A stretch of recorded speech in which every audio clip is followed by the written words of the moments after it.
Welcome to 9 vibes. Phone tapping కేసులో ముద్దాయిలు స్వయంగా పోలీసు బాసులే అన్న సంగతి అటుంచితే వారు చేసిన ఆకృత్యాలు అన్నీ ఇన్ని కావు. ప్రభుత్వం అండతో చెలరేగిన కుల మాఫియా దొంగ పోలీసులు వ్యక్తుల ప్రైవేటు సంభాషణలు వినడమే కాకుండా దాని ద్వారా వ్యాపారవేత్తలను బెదిరించి డబ్బులు వసూలు చేశారని తెలిసి పోలీసులే ముక్కుపై వేలేసుకుంటున్నారు. ఇక వీరిని ఉపేక్షించొద్దని వీరిపై కఠిన సెక్షన్స్ పెట్టేస్తున్నారట ఇప్పటి అధికారులు. ఫోన్ ట్యాపింగ్ కేసులో A4 మాజీ deputy commissioner of police Radhakishan రావుపై దాడి చేసి దోపిడీకి పాల్పడ్డారనే అభియోగం నమోదు చేశారు పోలీసులు. కుక్కట్పల్లిలోని విజయనగర్ కాలనీకి చెందిన మునగపాటి సుదర్శన్ కుమార్ ఫిర్యాదు మేరకు పోలీసులు కేసు ఫైల్ చేశారు.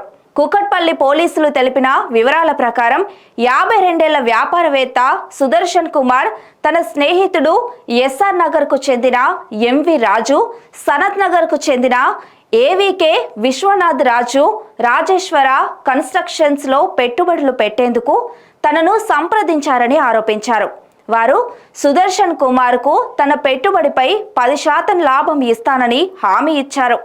లావాదేవీల్లో తేడాలతో టాస్క్ ఫోర్స్కు చెందిన అధికారులు సుదర్శన్ కుమార్ను అదుపులోకి తీసుకొని 2 రోజుల పాటు సికింద్రాబాద్లో నిర్బంధించారు.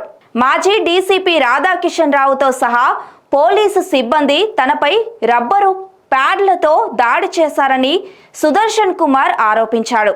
వారు ఫ్లాట్ను ఖాళీ చేయమని తనను బెదిరించారు. లేని పక్షంలో తీవ్ర పరిణామాలుంటాయని కూడా హెచ్చరించారు. తన భద్రతకు భయపడి Sudarshan Kumar flat registration sale డేట్ను రద్దు చేయాలని నిర్ణయించుకున్నారు. దోపిడీకి పాల్పడిన వ్యక్తులపై చట్టపరమైన చర్యలు తీసుకోవాలని సుదర్శన్ కుమార్ ఇప్పుడు అభ్యర్థించారు. ఫోన్ ట్యాపింగ్ కేసులో ప్రస్తుతం పోలీసుల అదుపులో ఉన్న మాజీ డీసీపీ రాధాకిషన్ పై కుక్కట్పల్లి పోలీసులు కేసు నమోదు చేశారు.